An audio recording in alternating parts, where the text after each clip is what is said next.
नमस्कार, मी आशुतोष टिळक. आर्थिक क्षितिजच्या या पुढच्या भागामध्ये, ज्याला प्री बजेट पॉडकास्टचा एक सेगमेंट मी म्हणतो आहे, त्याच्यामध्ये तुमच्या सगळ्यांचं स्वागत.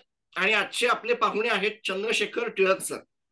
चंद्रशेखर टिळक सरांची ओळख कशी करून द्यायची असा मला अनेक वेळा प्रश्न पडतो, कारण चंद्रशेखर टिळक सरांना बजेटच्या बाबतीमध्ये महाराष्ट्र ओळखतो. मागचे 35 का 36 वर्ष सर सर माझ्या वयापेक्षा जास्तीचा अनुभव बजेटच्या बाबतीमध्ये घेऊन बसले आहेत. सरांच्या बजेटवर अगदी भरपूर भाषणं झालेली आहेत. सरांची 31 पुस्तकं प्रकाशित झालेली आहेत. गुंतवणूक पंचायतांसारख्या पुस्तकांमुळे सरांना महाराष्ट्राचे सगळे श्रोते ओळखतात. त्यामुळे बजेट आणि चंद्रशेखर टिळक सर हा एक समीकरण तयार झालं आहे. सर, तुमचं स्वागत. आणि या या सगळ्यामध्ये एक पहिली 5 मिनिटं मी तुम्हाला देतो पॉडकास्टची, की तुमचा या बजेटचा व्ह्यू काय. ओपनिंग. दोन गोष्टींनी किंवा दोन दृष्टीने या बजेटकडे पाहता येईल. सगळ्यात पहिलं म्हणजे आपण जरी याला अर्थसंकल्प म्हणत असू आणि त्या निमित्तानं त्याची चर्चा करत असलो तरी सुद्धा हा काही पूर्ण बजेट किंवा ज्याला आपण अंतिम अर्थसंकल्प म्हणू असा नाहीये. तो इंटरिम बजेट स्वरूपाचा आहे. आणि जे काही संसदीय संकेत आहेत त्यानुसार इंटरिम बजेट किंवा अंतरिम अर्थसंकल्पामध्ये पूर्ण अर्थसंकल्प सादर होईपर्यंतच्या सरकारी खर्चाला मंजुरी मिळवणं, की ज्याला आपण लेखानुदान असं म्हणतो, त्याच्या व्यतिरिक्त काही असू नये असा एक संकेत आहे. परंतु गेल्या 15-20 वर्षांमध्ये, म्हणजे केवळ मोदी सरकारच्याच काळामध्ये नव्हे तर अगदी आधीच्या काळामध्ये सुद्धा इंटरिम बजेट ह्याच्या पार पलीकडे जातं. म्हणजे गमतीने म्हणायचं झालं तर मी इंटरिम बजेट विषयी असं म्हणतो की करायचं काही नाही आणि बोलायचं सोडायचं नाही, अशी जी गणित असतात त्याला अंतरिम अर्थसंकल्प असं म्हणतात. अर्थात त्याच्यात जेवढं राजकारण आहे तेवढंच अर्थकारण आणि समाजकारणीय हे लक्षात घेतलं पाहिजे. कारण 1991 पासून ज्या काही आर्थिक सुधारणा आपण सुरू केल्या आहेत त्यानुसार आणि नंतरच्या काही काळामध्ये, मग ते जागतिक 2008च्या जागतिक मंदीनंतर असू दे किंवा अगदी आत्ताच्या 2020च्या करोना नंतर असू दे, गेल्या 30 वर्षात आपल्या सरकार विरहित पण किंवा सरकार निरपेक्ष अशा आर्थिक धोरणातल्या सातत्याने आपण आता जागतिक अर्थकारणाशी जास्तीत जास्त जोडले गेलोय. आणि त्यामुळे सगळे महत्वाचे आर्थिक निर्णय घ्यायला त्या अर्थसंकल्पापर्यंत थांबणं हे जीवघेणं ठरू शकतं. त्यामुळे त्याची आवश्यकताही असते. हा एक भाग झाला. बाकीची चर्चा आपण नंतर करूच. फक्त मला स्वतःला ह्याच्या बाबतीतले असं म्हणण्याचं कारण असं की आपण जर लक्षात घेतलं की याच्या आधी 2019 सालच्या निवडणुकांच्या वेळेलाही मोदी सरकारच सत्तारूढ होतं. आणि त्यावेळेला अर्थ खात्याचा तात्पुरता सांभाळ करणारे पियुष गोयल यांनी जो अंतरिम अर्थसंकल्प किंवा इंटरिम बजेट वापरलं होतं किंवा सादर केलं होतं, तुमच्या असं लक्षात येईल की फक्त शेवटची एक ओळ त्या परिच्छेदात लिहायची राहिली होती की या पार्श्वभूमीवरती ही योजना इतक्या लाख कोटी रुपयांसाठी सरकार अंमलात आणू इच्छितं म्हणून. बाकी सगळी पार्श्वभूमी तयार केलेली होती. याचीच पुनरावृत्ती आता 1 फेब्रुवारी 2024ला जेव्हा निर्मला सीतारामन अंतरिम अर्थसंकल्प सादर करतील तेव्हा झाली तर फार मोठं आश्चर्य वाटण्याचं कारण आहे, अशातला भाग नाही. अर्थात एक तिसरी गोष्ट इथे लक्षात घेतली पाहिजे आणि मला ती भीती वाटते, ती जर खोटी ठरली तर मला मनापासून आनंद होईल. परंतु आपल्या अर्थसंकल्पाचा मगाशी तुम्ही तुमच्या प्रास्ताविकात म्हणलात तसं 1988 सालपासून मी विश्लेषण करतोय आणि माझ्या व्यावसायिक आयुष्यामध्ये आणि वैयक्तिक आयुष्यामध्येही यांना त्या स्वरूपामध्ये माझा अर्थसंकल्प प्रक्रियेशी संबंध आलाय. त्यामुळे मला वाटणारी भीती अशी आहे की अर्थसंकल्प हे डॉक्युमेंटच मुळात पॉलिटिकल इकॉनॉमीचं स्टेटमेंट आहे. ते राजकीय अर्थकारण आहे, ते काही आर्थिक अर्थकारण, निव्वळ आर्थिक अर्थकारण नाही. आणि आत्ताच्या लोकसभा निवडणुकाच्या पार्श्वभूमी आणि एकंदरीतच निरनिराळ्या राज्यात घडलेल्या घटना, म्हणजे मग आपल्याकडे झालेलं मराठा आरक्षण असेल, नितीश कुमारनी घातलेली पलटी असेल, जागतिक अर्थकारणामध्ये युद्धाचे वाहणारे वारे असतील, या सगळ्यामध्ये समाजकारण आणि राजकारण याच्यामध्ये झाकोळून गेलेलं अर्थकारण अशा स्वरूपाचा अंतरिम अर्थसंकल्प आला तर मला आश्चर्य वाटणार नाही. धन्यवाद सर. या सगळ्यामध्ये मला आपल्या पहिल्या पॉडकास्टची आठवण होते आहे. मी त्याच्यामध्ये तुम्हाला असा प्रश्न टाकला होता की तुमचे आवडते अर्थमंत्री आणि तुमचे नावडते अर्थमंत्री. तुमचे आवडते अर्थमंत्री तुम्ही म्हणला होतात मनमोहन सिंग आणि तुमचे नावडते अर्थमंत्री तुम्ही म्हणणार आहात प्रणव मुखर्जी. हम्म. आज मला आता असा प्रश्न विचारायचा आहे की निर्मला सीतारमण यांना या दोन स्पेक्ट्रम मध्ये तुम्ही नेमकं कुठे ठेवता? ऍव्हरेज म्हणजे अगदी मध्ये ठेवता, प्रणव मुखर्जींच्या साईडला झुकायला ठेवता, का थोडेसे कुठे म्हणजे आहे काय? राजकीय दृष्ट्या अत्यंत संवेदनशील प्रश्न आहे आणि सध्याच्या राजकीय वातावरणात याचं खरं उत्तर देणं कठीण आहे, पण तरीही देतो. कारण आपण ही पूर्णपणे एक अकॅडमिक चर्चा असं करतोय. मुळात आपण एक लक्षात घेऊ की डॉक्टर मनमोहन सिंग अर्थमंत्री असण्याचा 1991 ते 1995चा काळ, प्रणब कुमार मुखर्जी जे दोनदा अर्थमंत्री होते, एकदा इंदिराजींच्या काळामध्ये आणि नंतर मनमोहन सिंगांच्या दुसऱ्या कालखंडामध्ये, यातला काळ आणि आता निर्मला सीतारामन यांना असणारा काळ, याच्यामध्ये प्रचंड मोठा फरक आहे. त्यामुळे एका अर्थानं ही तुलना करणं चुकीचं आहे. याचं कारण सांगतो की मनमोहन सिंग जेव्हा अर्थमंत्री होते तेव्हा खरं सांगायचं म्हणजे एका अर्थाने ते आघाडी सरकार आणि अल्पमतातलं सरकार होतं. आणि मनमोहन सिंग राजकारणाला नवीन होते आणि नरसिंह राव हे मुळात मोठा धक्का देणारे जरी असले तरी धीम्या प्रवृत्तीचे होते. आणि जर त्या पार्श्वभूमीवरती आपण प्रणब कुमार मुखर्जींच्या कारकिर्दीची सुरुवात केली तर सुरुवातीच्या काळामध्ये इंदिराजींच्या काळात जेव्हा ते अर्थमंत्री झाले किंवा त्या काँग्रेस राजवटीच्या काळात जेव्हा ते अर्थमंत्री झाले त्यावेळेला काँग्रेसकडे पूर्ण बहुमत जरी असलं तरी सुद्धा एका धीम्या साम्यवादी अशा संस्कारांमधलं ते सरकार होतं आणि तशाच पद्धतीचा आर्थिक प्रगतीचा दर होता. निर्मला सीतारामन या बाबतीत दोन्ही बाजूनं सुदैवी आहेत. एक तर नरेंद्र मोदींसारखा अत्यंत प्रागतिक आणि अत्यंत वेगानं अंमलबजावणी करणारा असा पंतप्रधान त्यांच्या पाठीशी उभा आहे. एक पूर्ण बहुमताचं सरकार आहे आणि कितीही नाही म्हणलं तरी जागतिक अर्थकारणात मी मगाशी म्हणलं तसं भारताचं स्थान आता एका वेगळ्या पातळीवर आहे. या सकारात्मक पार्श्वभूमीवरती जर निर्मला सीतारामन यांचं विधान करायचं झालं किंवा मूल्यमापन करायचं झालं अर्थमंत्री म्हणून, तर मला असं वाटतं की निर्मला सीतारामन अर्थमंत्री व्हायच्या आधीच्या काळातली जी त्यांची केंद्रीय मंत्रिपदाची कारकीर्द होती ती जास्त उजवी होती. त्या मानानं किंवा त्या तुलनेनं अर्थमंत्री म्हणून त्यांची कामगिरी डावी ठरते.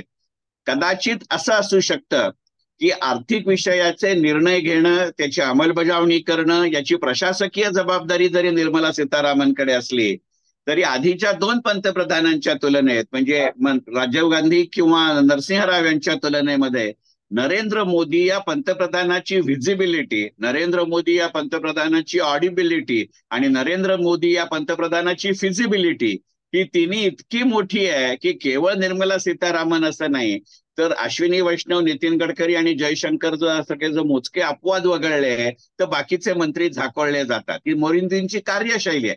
ही टीका नाही किंवा विश्लेषण नाही पण ही कार्यशैली. एक साधं उदाहरण घ्या की पंतप्रधान व्हायच्या आधी जवळजवळ 14-15 वर्ष नरेंद्र मोदी गुजरातचे मुख्यमंत्री होते.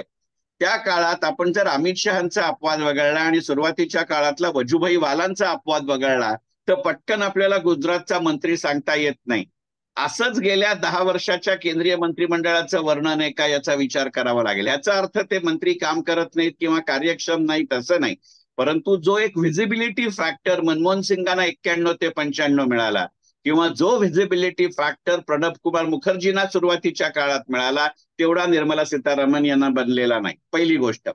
दुसरी गोष्ट, अशी तुलना करता येणार नाही याचं खरं कारण सांगतो की प्रणब कुमार मुखर्जींची पहिली कारकीर्द आणि मनमोहन सिंगांची अर्थमंत्री पदाची कारकीर्द याच्यामध्ये सरकार डुअरही होतं, परफॉर्मरही होतं आणि पॉलिसी एनेबलरही होतं. आता 2014 पासूनच्या ज्या पद्धतीचं अर्थकारण सुरू आहे तिथे सरकार पुढाकार जरूर घेतं पण सरकार आता डुअर असेलच असं नाही, तो सर्वार्थाने एनेबलिंग एन्व्हायरमेंट क्रिएट करतं. अशा वेळेला तुम्ही काही प्रमाणामध्ये नाधड फ्रंट ऑफिस नाधड बॅक ऑफिस अशा स्थितीत असता. हा मात्र निर्मला सीतारामन यांना डिसअडव्हान्टेज आहे. आणि एक महत्वाची गोष्ट लक्षात घेतली पाहिजे की शेवटी त्या त्या व्यक्तीचं एक व्यक्तिमत्व म्हणून वैशिष्ट्य असतं. त्यामुळे जाणवलेली गोष्ट अशी आहे की मुळात डॉक्टर मनमोहन सिंग हे मंत्रिमंडळात येण्याआधी, राजकारणात येण्याआधी फार मोठ्या प्रमाणामध्ये आर्थिक क्षेत्रातली अधिकारी व्यक्ती होती. अगदी रिझर्व्ह बँकेचे गव्हर्नर पद असेल, केंद्रीय अर्थ खात्यातली, केंद्रीय वाणिज्य खात्यातली त्यांचा अनुभव असेल, ते एक्सपोजर निर्मला सीतारामन यांना नाहीये. आणि प्रणब कुमार मुखर्जी हा जातीवंत राजकारणी मनुष्य होता, अत्यंत बुद्धिमान पण अत्यंत राजकारणी, म्हणजे ज्याला आपण स्ट्रीट स्मार्ट म्हणतो तसं आहे. आणि या दोन्ही कॅटेगरीमध्ये नाधड मनमोहन सिंगांइतका त्यांना अनुभव आहे, नाधड ते प्रणब कुमार मुखर्जी इतक्या सक्षम राजकारणी आहेत. ही निर्मला सीतारामन यांची अर्थमंत्री असताना खूप अडचण होते. म्हणजे तुम्ही आता जो प्रश्न विचारला त्यावेळेला मला गमतीने असं म्हणावंसं वाटतं की अर्थशास्त्र या पुस्तकामध्ये, कौटिल्य अर्थशास्त्र या पुस्तकामध्ये आर्य चाणक्याने असं म्हणलंय, वित्त सचिव ही त्या काळातली पोस्ट आहे, म्हणजे हल्लीचा अर्थमंत्री हा नशीबवान असावा लागतो आणि त्याला राजाचा पाठिंबा असावा लागतो. या बाबतीमध्ये मात्र निर्मला सीतारामन पूर्णपणानं सुदैवी आहेत. सर, याच्यानंतर आता तुम्ही म्हणलात की हे आहे वोट ऑन अकाउंट, सरकारच्या खर्चानं मंजूर करून घेतलं जाईल. एक गोष्ट मी या सगळ्यासाठी जेव्हा अभ्यास करत होतो तेव्हा माझ्या एक लक्षात आली. 2019 किंवा पॅन्डेमिकच्या नंतर सरकारने घेतलेल्या पावलांमुळे किंवा इतर काही कारणांमुळे असेल, सरकारचा महसूल खूप प्रमाणात वाढला आहे, भरपूर वाढलाय. डायव्हेस्टमेंटची गरज न लागता देखील, म्हणजे 50,000 40,000 करोडचं टार्गेट ठेवून त्यातले 10,000 करोडच्या आसपास मिळणं, तरी देखील सरकारचं फिस्कल डेफिसिटचं टार्गेट अचीव्ह होणं इथपर्यंत हे आहे. कारण डायरेक्ट टॅक्स, तुमच्या माझ्यासारख्या माणसांनी भरलेल्या टॅक्सेशन मध्ये 19% वाढ झालेली आहे. जीएसटी या बाबतीमध्ये तर सरकारसाठी मी टाळ्या वाजवणार आहे, इतक्या गोष्टी झाल्या. कारण सरकारने 2 लाख करोड चे जीएसटी फ्रॉड पकडून दाखवले, त्यासाठी 140 लोकांना जेलमध्ये पण पाठवलं आणि त्या लोकांकडून पहिल्या काही टप्प्यामध्ये 28,000 करोड वसूल पण करून दाखवले. अशा सगळ्या याच्यामध्ये पुढच्या येणाऱ्या काही वर्षांच्या सरकारच्या इन्कमकडे तुम्ही कसं बघता, इन्कम साइड सरकारची? 2 गोष्टीकडे आपण एक लक्षात घेऊ. तुम्ही जी आता सगळी आकडेवारी दिलीत, बरं झालं माझं काम सोपं केलं. आपण तो मुद्दा पुढे नेऊ. केवळ आकडेवारी इतकंच मोदी सरकारचं वैशिष्ट्य आहे अशातला भाग नाही. म्हणजे आता जे माझं भारतीय अर्थकारण म्हणून नवीन पुस्तक आलंय त्याच्यामध्येही या विषयावरती मी एक स्वतंत्र प्रकरण लिहिलंय. इच्छुकांनी ते जरूर पुस्तक विकत घेऊन वाचावं. हा माझा अर्थसंकल्प बाजूला ठेवून तुमच्या प्रश्नाकडे, नाही चालेल, तुमच्या प्रश्नाकडे येऊ. आपण एक गोष्ट लक्षात घेऊ की तुम्ही जे मगाशी डिसइन्व्हेस्टमेंटचं म्हणलात, तर डिसइन्व्हेस्टमेंट टार्गेट ही दिलेली आहेत, परंतु 1993 सालपासून, म्हणजे आज जवळजवळ 30 वर्ष झाली आपल्या देशामध्ये डिसइन्व्हेस्टमेंट किंवा निर्गुंतवणुकीकरण होत आहे. आणि या 30 वर्षात फक्त 2 वर्ष अशी आहेत की सरकारला त्यांनीच स्वतः जाहीर केलेलं निर्गुंतवणुकीकरणाचं उद्दिष्ट हे सफल करता आलेलं आहे. त्यामुळे आता 50-60 हजार म्हणून 10,000 झाले हा एकमेव भाग नाहीये. आणि इतकं असूनही गेले 2 दिवस जी बातमी फिरते की येणाऱ्या काळामध्ये डिसइन्व्हेस्टमेंटकडे सरकार वेगळ्या दृष्टिकोनातनं पाहिल, यात मला आश्चर्य वाटत नाही.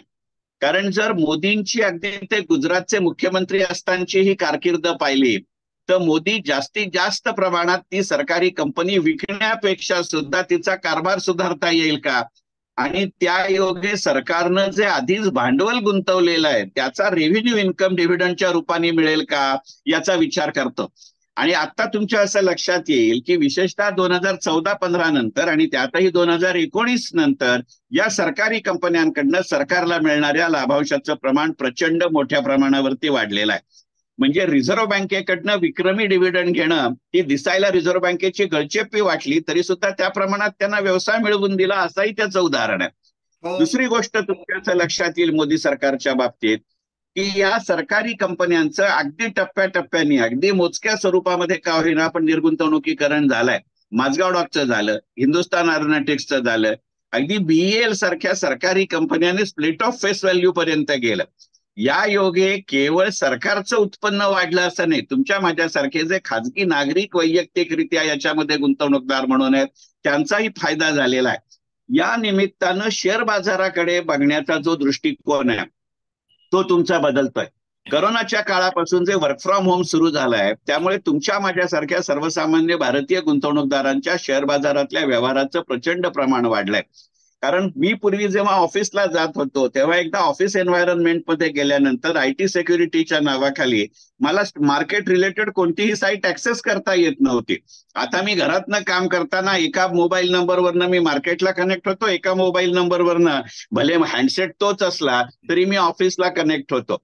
त्यामुळे इंडेक्स जरी वर खालती झाला तरी आपल्या बाजारातल्या उलाढालीचं प्रमाण प्रचंड मोठ्या प्रमाणावरती वाढलंय.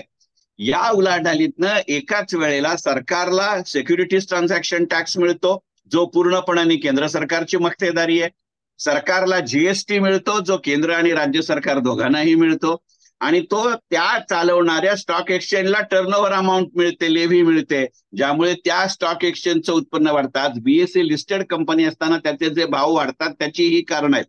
याचा अर्थ असा की येणाऱ्या अर्थसंकल्पामध्ये सिक्युरिटीज ट्रान्झॅक्शन टॅक्समध्ये फारशी वाढ होणार नाही. उलट सरकार कारभाराची वेळ वाढवेल. त्याची सुरुवात झाली 22 जानेवारीला अयोध्येत रामलल्लाची प्राणप्रतिष्ठा होत असताना, मार्केटला सुटी देताना सरकारने शनिवारी पूर्णवेळ मार्केट चालवलं. शक्यता नाकारता येत नाही की यंदाच्या अर्थसंकल्पामध्ये सरकार घोषित करेल की इतके दिवस सोमवार ते शुक्रवारच शेअर बाजारात उलाढाल होत असे, आता शनिवारी सुद्धा होईल.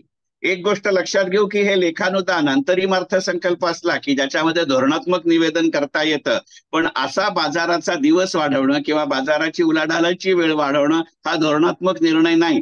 त्यामुळे त्या संसदीय संकेताचं पालन करून दुसरीकडे उलाढाल वाढू शकते. पहिला मुद्दा.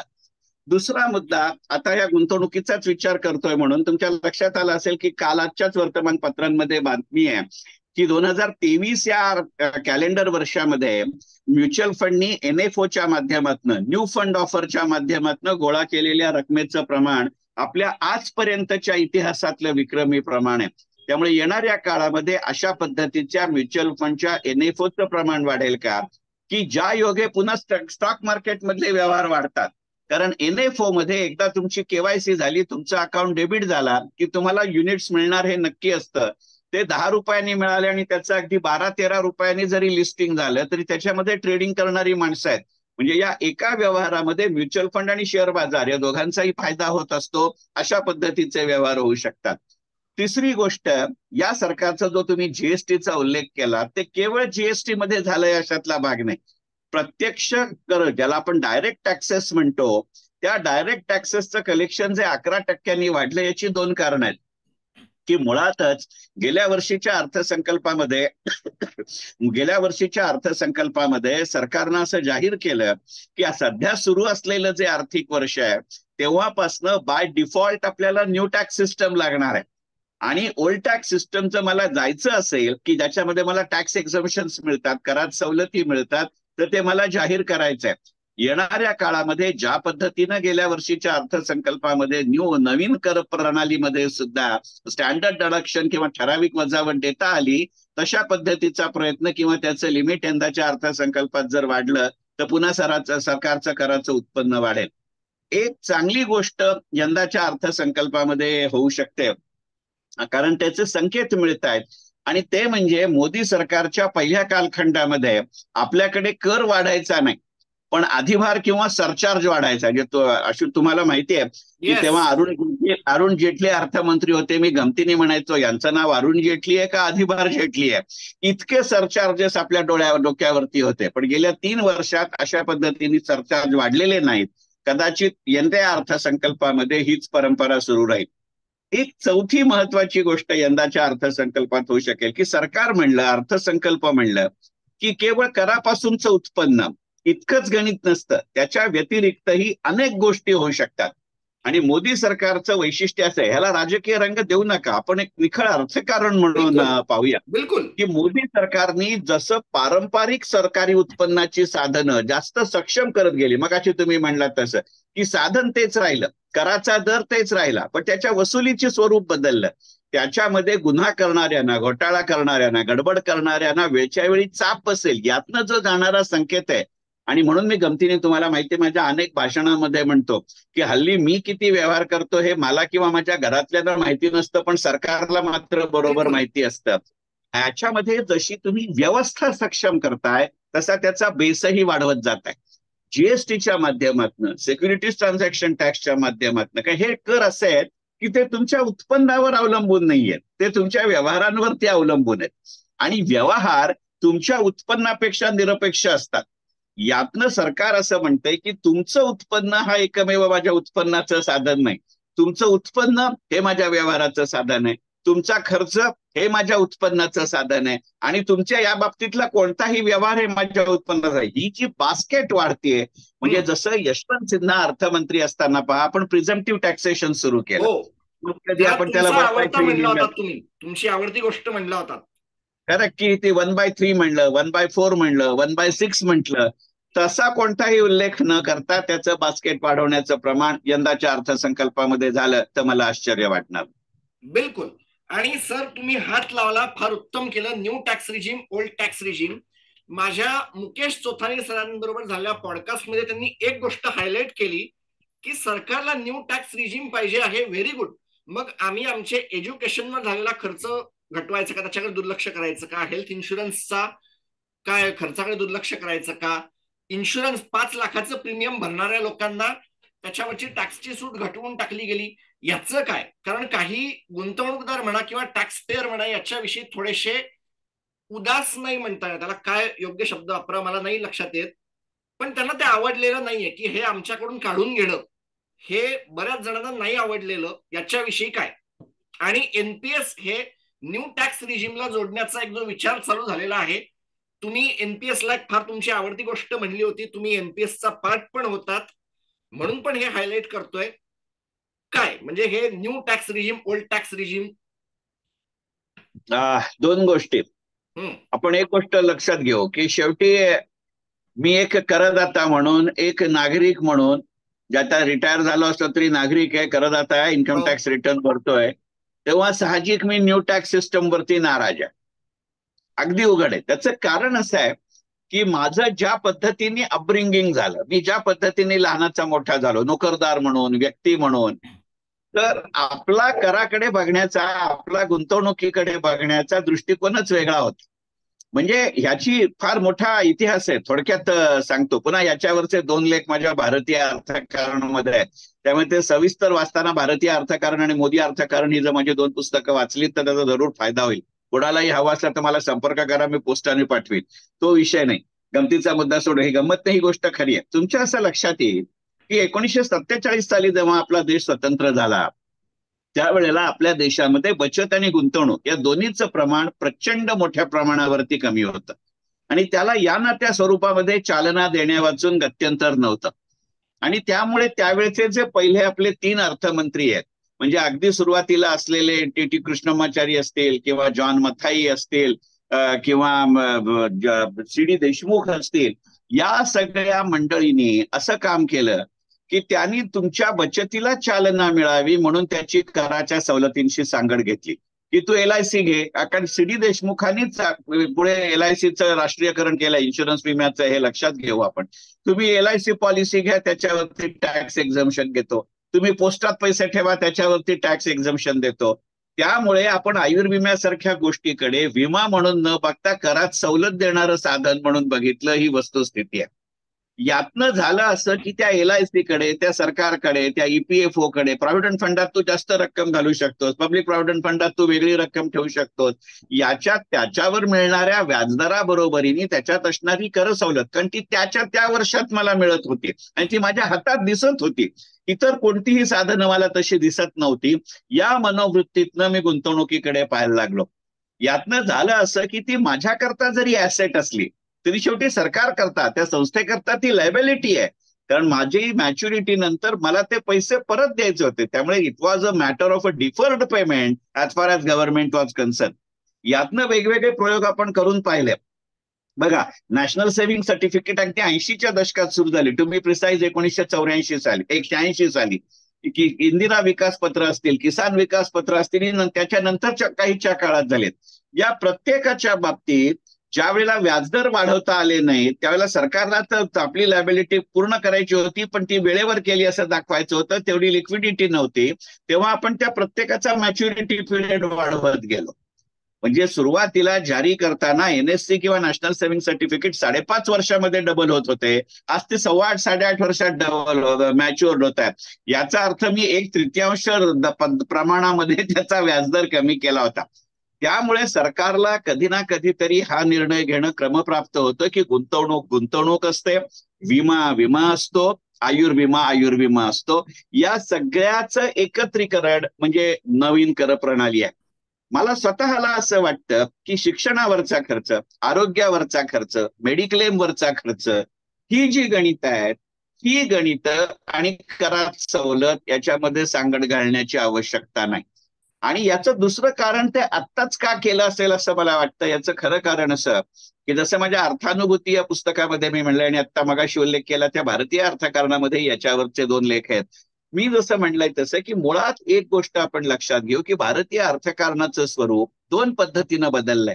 एक मगाचपासून आपण जी चर्चा करतोय तसं की 47 ते 92 जवळजवळ 91 आपण जागतिक अर्थकारणाच्या केंद्रबिंदूशी काय आपण जागतिक अर्थकारणाच्या परिघामध्येही नव्हतो. आज 2023 साली अगदी आपण केंद्रबिंदू झालो नसलो तरी निदान जागतिक अर्थकारणाच्या वर्तुळाच्या त्रिज्येच्या आसपास आपण आलेलो तेवढं नक्की. मुद्दा पहिला. मुद्दा दुसरा, सरकारी किंवा राष्ट्रीय उत्पन्न वाढवणारा किंवा त्याच्यामध्ये सगळ्यात मोठ्या प्रमाणावरती लक्ष कॉन्ट्रीब्युट करणारा सहभागी होणारा जर घटक कुठचा असेल तर तो वयोगट फार मोठ्या प्रमाणावर बदललाय. आपल्याकडे वर्षानुवर्ष स्वातंत्र्य मिळाल्यापासून आपल्या राष्ट्रीय अर्थकारणाला सगळ्यात मोठी कॉन्ट्रीब्युशन करणारा वयोगट हा मध्यमवयीन होता. त्याच्या विरुद्ध 1991 सालपासून जे आपण आर्थिक सुधारणा सुरू केल्या सेवा क्षेत्रामध्ये त्याचा वाटा दिला त्या सेवा क्षेत्र आज माझ्या जीडीपीचा जवळजवळ 58 ते 59% वाटा देतं आणि त्याचा सरासरी वयोगट हा 30च्या आसपास आहे. म्हणजे तो 45 पासून खालती आलाय. आणि या वयोगटातच अंतर आहे असं नाही, त्याच्या वृत्तीत फरक आहे. म्हणजे अगदी साधं उदाहरण सांगतो की माझी पिढी जेव्हा नोकरी करत होती आम्ही नोकऱ्या बदलत होतो त्यावेळेला आम्ही HR बरोबर निगोशिएशन करताना टोटल पॅकचा विचार करायचो ज्याला आपण कॉस्ट टू द कंपनी म्हणायचो. आज जी सेवा क्षेत्रामध्ये 58-59% वाटा देते त्यांचा वयोगट 30 आहे त्यांना कॉस्ट टू द कंपनीचं काय पडलेलं नाही. ते म्हणतात टेक होम पे किती आहे ते बोल, काय टॅक्स कापायचा तो काप, एक रकमी माझ्या हातात रक्कम दे मग मी माझं इन्व्हेस्टमेंट प्रॉडक्ट निवडतो. त्यामुळे सरकार म्हणतं की एकीकडे मलाही लायबिलिटी नकोय, घेणारा म्हणतोय की तुझा काय घ्यायचा असेल तो सुरुवातीलाच अपफ्रंट टॅक्स घेऊन टाक आणि उरलेले पैसे मोकळा कर, मी ज्याला आपण छुट्टा कर असं म्हणतो अर्थकारणामध्ये. या 2 घटकांचा परिणाम म्हणून नवीन आर्थिक धोरण आलंय. आणि तिसरी एक महत्वाची गोष्ट इथे लक्षात घेतली पाहिजे, शेवटी हे धाडसीपणाने कुणीतरी निर्णय घेतले पाहिजेत. आणि तुम्हाला माहितीये की डॉक्टर मनमोहन सिंग, नरसिंहराव आणि अटल बिहारी वाजपेयी या 3 पंतप्रधानांनी मला प्रत्यक्ष भेटायला बोलावलं होतं. मनमोहन सिंगांनी तर मला 15 मिनिटांसाठी बोलावलं होतं ना आम्ही फक्त 7.5 तास दोघंच एकमेकांशी बोलत होतो.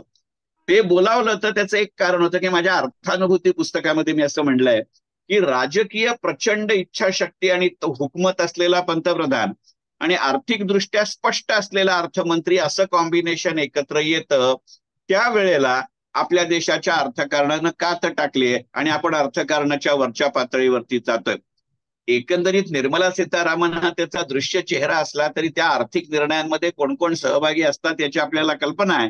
कदाचित त्याची प्रचिती म्हणजे न्यू टॅक्स सिस्टम असेल. हे सरकारी समर्थन नाही परंतु हे त्या अर्थकारणाची जी तर्कसंगतता आहे ते लक्षात घेतलं पाहिजे. आणि तिसरी महत्वाची गोष्ट मला स्वतःला असं वाटतं की तुम्ही जे विम्याविषयी म्हणलात, आयुर्विम्याविषयी म्हणलात, आरोग्य विम्याविषयी म्हणलात, शिक्षणाविषयी म्हणलात, मला स्वतःला असं वाटतं की सरकार इथे करात सवलत देण्यापेक्षा तुमच्या गुंतवलेल्या रकमेवरती जास्त बेनिफिट देता येईल का याचा विचार करतोय. परंतु ते राजकारणाच्या चक्रात अडकलं की पंचायत होते की काय. आणि याचा उत्कृष्ट बळी ठरलेली योजना म्हणजे तुम्ही उल्लेख केलेला NPS किंवा राष्ट्रीय पेन्शन योजना. पण त्या प्रश्नावरती आपण स्वतंत्रपणाने बोलू म्हणून आता कारण NPS साठी मी टाइम राखून ठेवलाय. मी NPS साठी तुमचा टाइम खाणार आहे. याच्यामध्ये त्याची कल्पना म्हणूनच आता उत्तर देत नाही. एक्झॅक्टली. पुढचा प्रश्न थोडासा मला मांडू द्या कारण मागच्या काही दिवसामध्ये वर्ल्ड बँकेने त्यांच्या ग्लोबल ग्रोथचे आकडे बाहेर काढले. त्यांचा अंदाज 2024 मध्ये जगाचं ग्रोथ ही 2.4 इतकी असेल. ती घटते आहे असं त्यांचं म्हणणं. परंतु भारत या सगळ्यामधला एक हायलाइट पॉइंट असेल कारण 2024 मध्ये 6.2 तर 2025 मध्ये 6.4 अशी ग्रोथ असेल. RBIचं म्हणणं 7%, गव्हर्नमेंटचं म्हणणं 6.5 याच्या आसपास आपण कुठेतरी असू. वेअर ॲज युनायटेड स्टेट्सची ग्रोथ ही 1.6 आहे. आता एवढं जर सगळं करायचं असेल तर आपल्याला भांडवल लागेल. व्याजाचे दर सध्याच्या काळात भरपूर हाय आहेत. मग हे नवीन भांडवल येणार कुठून, कॅपेक्स होणार कसा. दोन गोष्टी लक्षात घेऊ. तुम्ही जी आता वेगवेगळ्या संस्थांची आकडेवारी सांगितली, हो.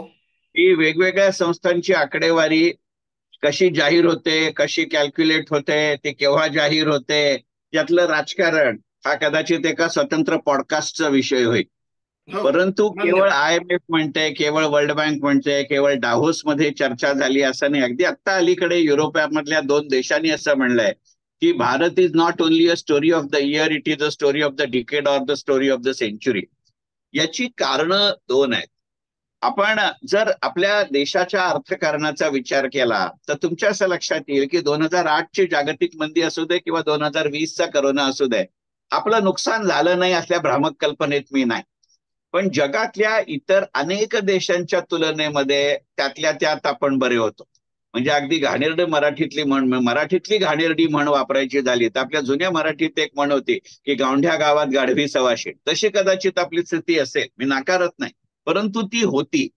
याचं कारण असं आहे की मुळातच आपल्या देशाची 135-140 कोटी जी काही लोकसंख्या आहे, तीच एक इतकी मोठी बाजारपेठ देते की उद्या जगाने तुमच्यावरती सगळी बंधनं टाकली तरी ते देशांतर्गत उत्पादन मी देशांतर्गत मार्गाने वापरू शकतो आणि त्याचा पैसा त्याच्या त्या वेळेला मिळतो. पहिली गोष्ट. दुसरी गोष्ट, भारतीय अर्थकारणाचं जे महत्व आहे त्याचं सगळ्यात असलेलं महत्व असं आहे की दिवसेंदिवस आपलं बॅड डेट्सचं कमी होत चाललेलं प्रमाण. बॅड डेट्स ज्या प्रमाणामध्ये कमी होतात ना, त्या प्रमाणात कॅपिटल एक्सपेंडिचरचे मार्ग मोकळे होत राहतात. कारण तुमच्या रेव्हेन्यू इन्कम मधनं ते जन्माला येतं. एक साधं उदाहरण घेऊ की तुमच्या असं लक्षात येईल की गेल्या काही वर्षांमध्ये, आणि हे एकट्या मोदी सरकारमुळे झालं असल्या भ्रामक कल्पनेत मी नाही, कारण कोणत्याही अर्थकारणामध्ये पी हळद हो गोरी नसतं. नाही आज ना. आशुतोष टिळकांनी जाहीर केलं, चंद्रशेखर टिळकांनी अंमलबजावणी केली म्हणून उद्या सकाळी भारतीय जनतेला त्याचा फायदा झाला असं होत नाही. नाही होत. परंतु गेल्या जवळजवळ 15 वर्षाच्या काळात, म्हणजे डॉक्टर मनमोहन सिंगांच्या पंतप्रधान पदाच्या दुसऱ्या कालखंडाला कितीही नावं ठेवली तरी त्यातनं काही काही चांगल्या गोष्टी झाल्या होत्या. एक तर कुठे कुठे घोटाळा होऊ शकतो याची एक यादी जाहीर झाली. मी गमतीने नेहमी म्हणतो की गेल्या 30 वर्षाच्या भारतीय अर्थकारणाचं वैशिष्ट्य असं आहे की आधी घोटाळे होतात आणि मग त्याच्यावरती निवडलेल्या मार्गातनं आम्ही प्रगती करतो. 1991 ते 1995 या खुल्या करणामध्ये भारतीय शेअर बाजारात प्रचंड घोटाळे झाले. कधी हर्षद मेहता असेल, कधी केतन पारेख असेल, कधी CR भन्साली असेल, कधी अरुण शेरेकर असेल, कधी UTI मधली गडबड असेल, कधी स्मॉल सेव्हिंग मधली गडबड असेल. पण त्यातनं जे आपण आज गेलो आज या या सगळ्यामध्ये सरांचा केतन पारेख या प्रकरणामधला हर्षद मेहतावरचा आय थिंक आकाशवाणी सिडनीचा जो व्हिडिओ आहे तो फार बघण्यालायक आहे. माझ्या सगळ्या व्ह्युअर्सनी तो बघावा, ऐकावा. मला भयंकर आवडलेला पार्ट आहे. Sir, over to you. Yes, thank you very much. पहिला जो होता तो झाला नाही. आता हर्षद मेहताचा 4 फेब्रुवारीला होतोय आणि आता आकाशवाणी सिडनीचा उल्लेखच निघाला म्हणून त्यांच्या पुढच्या पॉडकास्टचं रेकॉर्डिंग उद्याच करतोय आणि त्याचा विषय आहे अटलजी आणि मोदीजी. गमतीचा विषय जो आहे, आपण अर्थकारणाकडे परत येऊया. तर तुमच्या असं लक्षात येईल की हीच परिस्थिती 2009 ते 2014 मध्ये होती आणि त्यातल्या प्रत्येक प्रश्नाचं उत्तर शोधताना आज गेल्या 20 वर्षात आपला एकमेव देश आहे की काय वाटेल ते झालं तरी आपण एकही दिवस ट्रेडिंगही पुढे ढकललेले नाही आणि एकही दिवस आपण सेटलमेंटही पुढे ढकललेलं नाही. याच्या क्युम्युलेटिव्ह इफेक्ट मधनं करोना नंतरच्या काळामध्ये सुद्धा आज माझा फॉरेक्स रिझर्व्ह हा 50 ते 60 बिलियन डॉलरच्या आसपास आहे. ही एक अचिव्हमेंट आहे. हा पहिला मुद्दा. दुसरा मुद्दा तुमचा जो प्रश्न आहे की कॅपेक्स येणार कुठून, एक अत्यंत उघड आहे की काही काही क्षेत्र अशी आहेत की पूर्णपणाने त्याच्यामध्ये सरकारलाच खर्च करावा लागेल कॅपेक्सच्या दृष्टीने. उदाहरणार्थ डिफेन्स, कारण डिफेन्समध्ये पी हळद होगोरी नाही. परंतु आज माझगाव डॉकला असलेली ऑर्डर, आज हिंदुस्थान एरोनॉटिक्सला असलेली ऑर्डर, याचा विचार करू. एक साधं गणित घ्या. तुम्ही जे कॅपेक्स म्हणता ना ते कुठनं येतं याचा. तुम्ही अगदी अलीकडच्या काळामध्ये पेपरमध्ये ती बातमी आली आहे, ती वाचली असाल की माझगाव डॉकची एक छोटी बातमी, म्हणजे अशी बातमी खरं म्हणजे आपल्याला वर्षानुवर्ष लार्सन टुब्रो बद्दल वाचायची सवय आहे की इतकीची पेंडिंग ऑर्डर, तितक्याची पेंडिंग ऑर्डर. माझगाव डॉक बद्दल कधी वाचली नव्हती कारण आपल्याकडे संरक्षणाची व्याख्याच फार संकुचित होती. ती आपण कोरोना नंतरच्या आत्मनिर्भर मध्ये बदलली आणि आता 2 दिवसापूर्वी बातमी आली की माझगाव डॉककडे 10,700 कोटी रुपयांची पेंडिंग ऑर्डर आहे. तुम्हालाही माहिती आहे की माझगाव डॉक हे सबमरीनसाठी, नौकांसाठी प्रसिद्ध आहे. आणि कुठचीही सबमरीन आणि नौका इतक्या छोट्या रकमेत येत नाही. काही लाख कोटी म्हणजे एक युद्ध नौका असते. याचा अर्थ असा की आपण चर्चा केली नाही तरी माझगाव डॉक आता स्पेअर पार्ट्स एक्सपोर्ट करतं का? याचा अर्थ असा की माझगाव डॉक काही प्रमाणामध्ये सर्व्हिसिंग करतं का? आणि मग असं जर असेल तर आपोआप तो कॅपेक्स येतो की नाही तुमचा? शेवटी कॅपेक्स कॅपेक्स म्हणजे काय? तुझ्या परमनंट स्वरूपाचं उत्पन्न जे तू तुझ्या मर्जीनी तुझ्या पुढच्या प्रकल्पात घालू शकतोस, गुंतवू शकतोस. म्हणून घालवू शकत नाही म्हटलेलं मी, याला आपण कॅपेक्स म्हणणार की नाही? पहिली गोष्ट. दुसरी, हे मला का सुचलं हेही सांगतो, की हा क्लू असू शकतो. एक साधं उदाहरण घ्या की हा जे सरकार आहे ना, हे फार गमतीचा विचार करतो, अनुभवातनं सांगतो. शेवटी प्रॉडक्ट तेच राहतं, क्षेत्र तेच राहतं, तुम्ही त्याच्याकडे कसं बघता याच्यावर अवलंबून आहे. हा थोडं विषयांतर वाटेल पण नीट ऐका उदाहरण, कारण ते या प्रश्नाचं उत्तर आहे. आणि हा माझा अंदाज आहे, मला काही निर्मला सीतारामन, अमित शहा किंवा नरेंद्र मोदी कोणी माझ्या कानात येऊन नाही सांगत, पण इतकी वर्ष एक क्षेत्र जवळनं पाहिल्यामुळे मला वाटणार आहे. एक ह्याचे उदाहरण सांगतो की शेवटी तुम्ही त्याच्याकडे कसं बघता याच्यावर अवलंबून असतं. मी जेव्हा नॅशनल पेन्शन सिस्टम किंवा एनपीएसचा इन्चार्ज झालो, माझ्या कारकिर्दीमध्ये गुजरातने डॉक्युमेंट एनपीएस अडॉप्ट केलेला आहे. मी प्रेझेंटेशन केलं. आज राष्ट्रीय राजकारणामध्ये पंतप्रधान आहेत, त्याच्याही पेक्षा बरोबरीने काम करणारी माणसं आहेत, हे सगळेजण त्या मिटिंगला होते. कारण आत्ताचे पंतप्रधान तेव्हाचे मुख्यमंत्री होते, आत्ताचे गृहमंत्री तेव्हा तिथे राज्यमंत्री होते. मी 1.25 तासाचं एनपीएसचं आमचं जे काय सेट प्रेझेंटेशन असतं, ते शेवटी ते सरकारी प्रॉडक्ट होतं, ते मी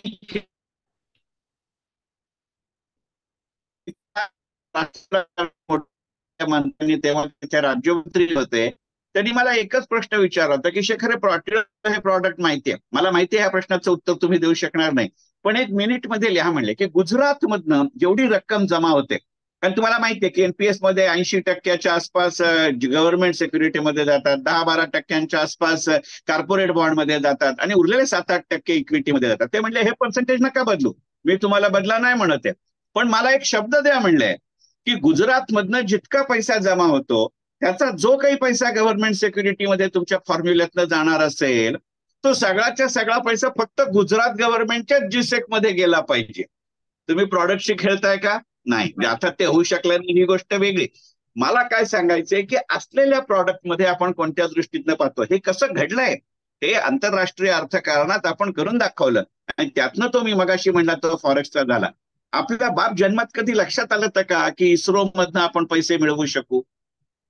2014ला नरेंद्र मोदी पंतप्रधान झाले, त्याच्यानंतरची त्यांची पहिली जाहीर कार्यक्रम हा इस्रो मधल्या श्रीहरिकोटाचा आपल्या स्पेस लॉन्चिंगचा होता. त्यावेळेला आपण 9 स्पेस शटल्स लॉन्च केली एका दिवसात, एका वेळेला. तो राष्ट्रीय विक्रम होता. 2019ला पुन्हा मोदी पंतप्रधान झाले, पुन्हा त्यांच्या पहिल्या काही जाहीर कार्यक्रमामध्ये ते इस्रोत होते. त्यावेळेला आपण 107 सॅटेलाइट लॉन्च केले, हा जागतिक विक्रम होता. आणि त्या 107 मध्ये 90 पेक्षा जास्त इतर देशांचे होते. त्या देशांकडनं आपण केवळ स्पेस शटल लॉन्च केल्याचे पैसे नाही मिळवलेले, त्यांना स्पेस बनवून देण्यामध्ये, शटल बनवून देण्यामध्ये, त्याची पॅरामीटर्स बनवून देण्यामध्ये, त्याच्यासाठी सर्व्हे करण्यातनं प्रत्येक स्टेजवर मिळाला. यातनं कॅपेक्स येतो. तुमच्या असं लक्षात येईल की गेल्या काही वर्षामध्ये त्याच्या अडचणी आहेत, मी नाकारत नाही, परंतु गेल्या काही वर्षामध्ये आपल्याकडे कॉटेज इंडस्ट्री जशा वाढल्या तशा कॉटेज इंडस्ट्रीतनं मीडियम स्केलमध्ये किंवा मल्टीमिनियर मध्ये जाणाऱ्या कंपन्या वाढल्या.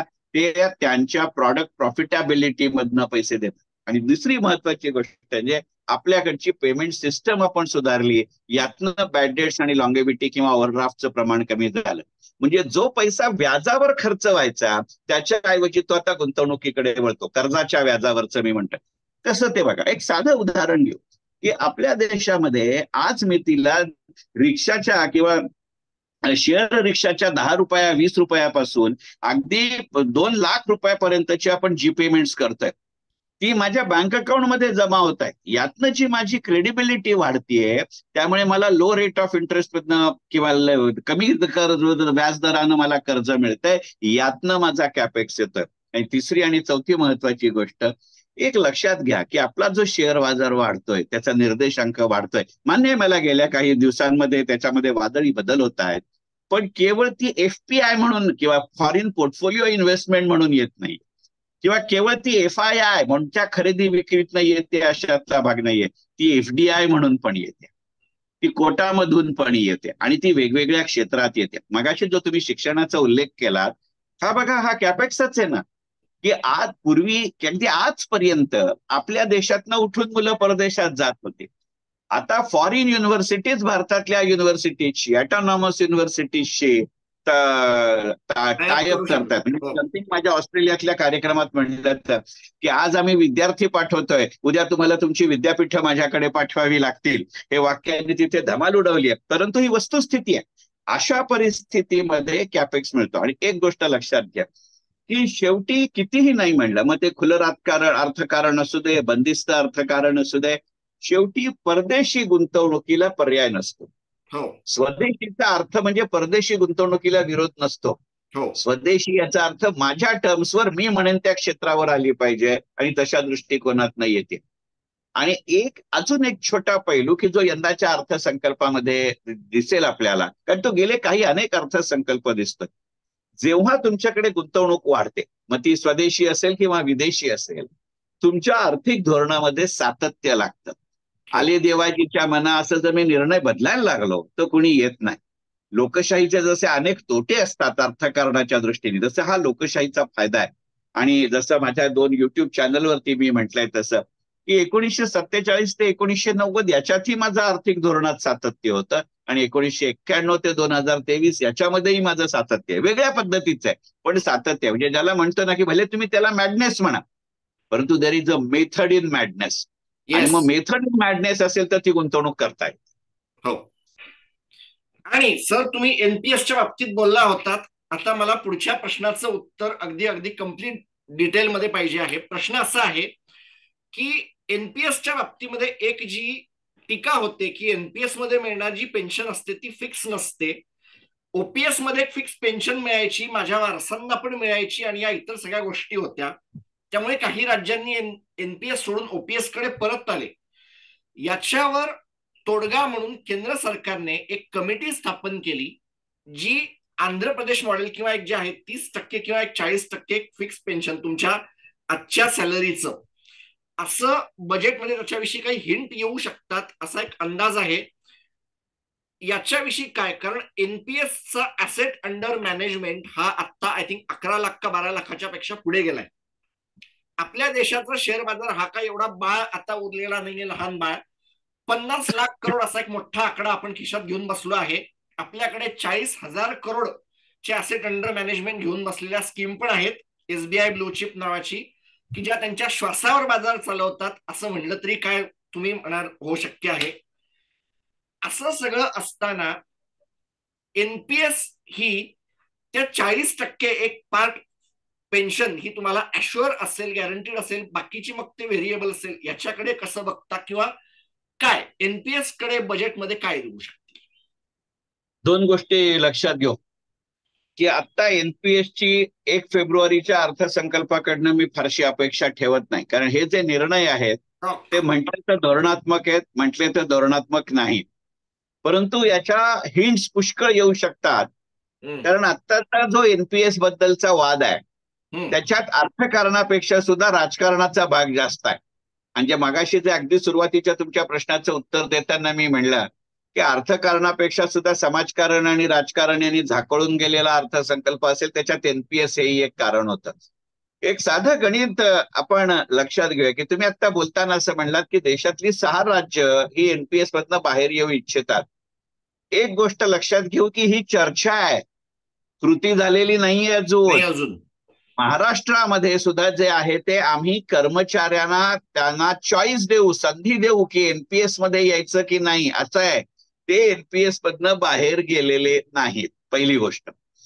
दुसरी गोष्ट, NPS मध्ये तुम्ही जे म्हणताय की मला फिक्स्ड इन्कम मिळत नाही किंवा फिक्स्ड पेन्शन मिळत नाही, तर त्याचं 2 पद्धतीने उत्तर देता येईल. एक अगदी संक्षिप्त उत्तर असं आहे की NPS म्हणल्यानंतर फक्त माझ्या पगारातनं कापला जाणारा पैसा आणि तेवढाच राज्य सरकार किंवा केंद्र सरकारने दिलेला पैसा, असं गणित नाहीये ना. ते योजनेचं एक स्वरूप आहे.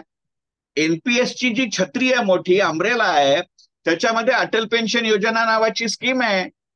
वय वर्ष 18 ते वय वर्ष 40 ह्याच्यामध्ये कोणीही त्याच्यामध्ये सहभागी होऊ शकतं. पण त्याच्यामध्ये आज सर मी 1,000 रुपये फक्त मिनिमम आहे, 5,000 ऐका ऐका ऐका मॅक्सिमम ना आहे. ऐका ना ऐका ना ऐका ना ऐका ना हो. तुम्हाला बोला. पहिल्याच दिवशी नोकरीला लागताना कोण 2 कोटी रुपये पगार देत नाही. नाही देत. तुम्ही जसजसे वाढत जाता तसं देता. 1,000, 2,000, 3,000, 4,000 आणि 5,000 अशी तुम्हाला आज फिक्स पेन्शन चॉईस करता येतं आणि ते लिमिट 10,000 जायचं ऑलरेडी रेकमेंडेशन गेलेलं आहे. त्या अर्जदाराचं वय आणि त्यांनी ऑप्ट केलेली रक्कम अशी आहे, जसा याचा पाठिंबा वाढेल तसं त्याचं उत्पन्न वाढतं. पहिली गोष्ट. दुसरी गोष्ट, मुळातच एनपीएस मध्ये तुम्हाला फिक्स्ड रक्कम मिळणार नाही असं जाहीरच केलंय. ते प्रॉडक्टचं स्वरूपच असं आहे. म्हणजे मी डाव्या पायातला बूट उजव्या पायात घालेन आणि तरीही तो मला फिट झाला पाहिजे असं नसतं. हे लक्षात घेऊ आपण. दुसरी गोष्ट अशी आहे की तुम्ही एनपीएस कशा पद्धतीने वापरता याच्यावरती तुमचं उत्पन्न अवलंबून आहे. कारण होतं असं की शेवटी पेन्शन आहे ते गुंतवणूक आहे. आणि मी फार मोठा काळ आपण जसं एलआयसीच्या एंडोमेंट पॉलिसीमध्ये पाहायचो की वर्षानुवर्ष मला पैसे भरावे लागायचे आणि मग मला मॅच्युरिटी मिळायची.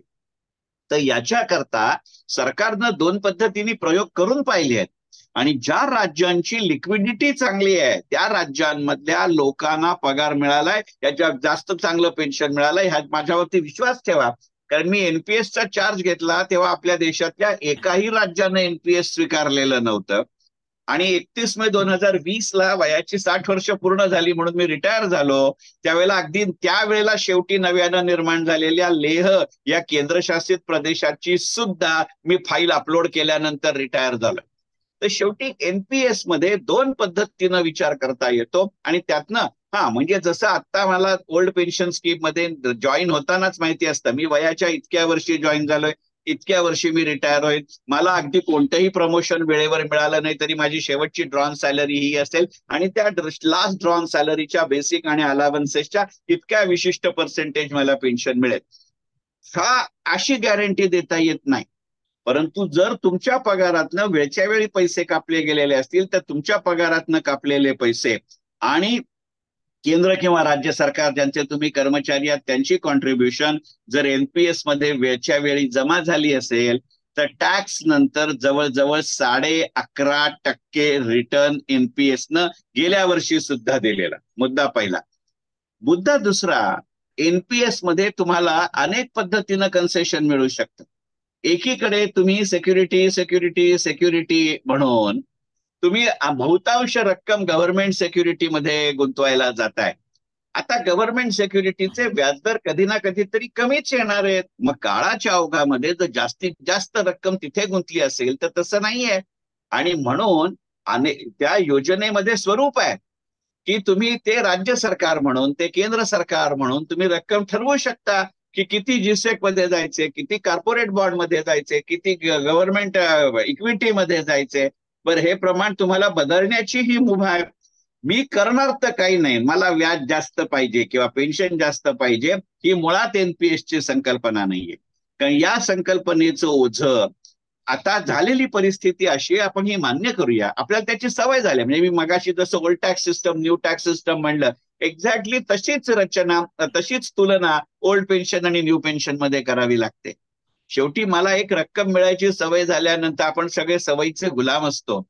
परंतु जर मला त्याच्यापेक्षा जास्त चांगली रक्कम हवी असेल तर मला हे द्यावं लागतं. कारण मुळातच एनपीएस मला का आणायला लागली तर सरकारवरती म्हणजे आपल्या महाराष्ट्र राज्याचा विचार करायचा झाला तर जयंतराव पाटील अर्थमंत्री असताना एकदा विधानसभेत आपल्या राज्याचा अर्थसंकल्प सादर करत असताना ते म्हणले होते, अहो माझी परिस्थिती अशी आहे, 100% उत्पन्नावरती मला 118% खर्च करावा लागतोय आणि त्यातली 80% रक्कम ही पगार, प्रॉव्हिडंट फंड आणि पेन्शनवरती जाते, उरलेली रक्कम मी आणू कुठून.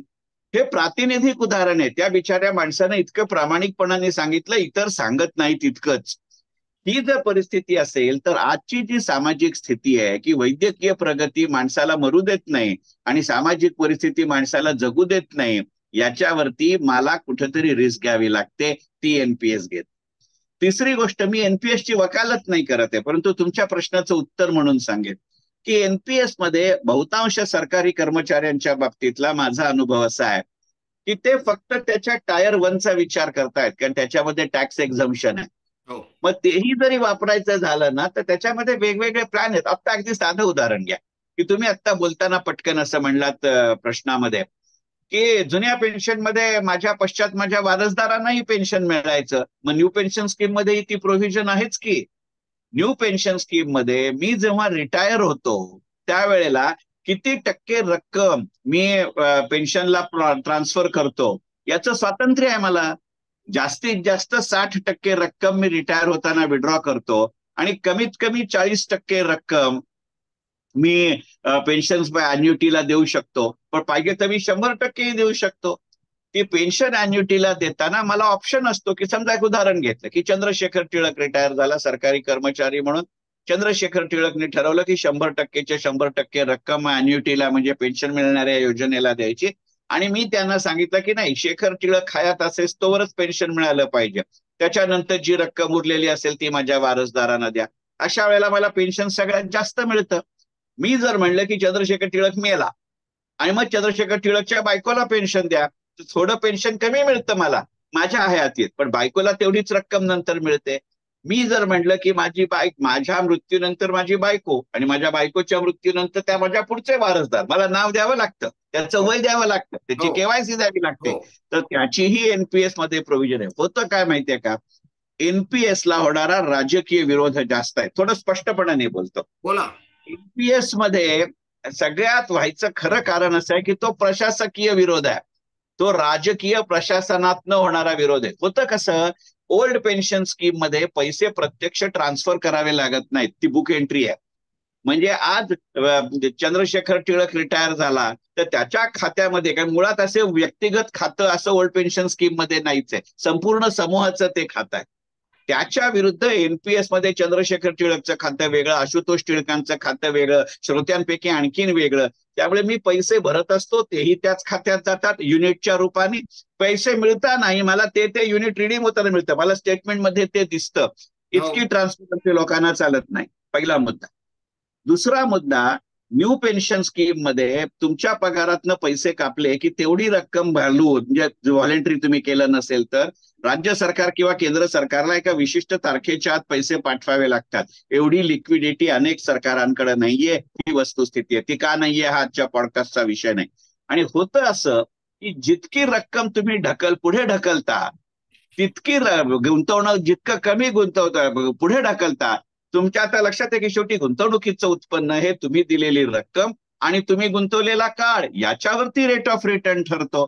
मग आता जर तुम्ही, एक साधं उदाहरण देतो की अनेक राज्य सरकार अशी आहेत की त्यांनी मागच्या तारखांपासून, म्हणजे 5-5, 7-7, 8-8 वर्ष मागच्या तारखांपासून, की बाबा उदाहरण घेतो की 1 जानेवारी 2024 ला समजा एखाद्या राज्याने एनपीएस अडॉप्ट केलं तर ते म्हणतात माझं डेट ऑफ इम्प्लिमेंटेशन 1 जानेवारी 2013 असेल. मग आता 2013 ते 2024 मी नाव घेत नाही असं राज्य प्रत्यक्षात आहे. 2013 ते 2024 ची 11 वर्ष म्हणजे 11 वर्ष गुणिले 12 महिने इतक्या काळाचे त्या कर्मचाऱ्याच्या पगारातनं कापलेली रक्कम आणि तेवढीच सरकारची रक्कम द्यायची.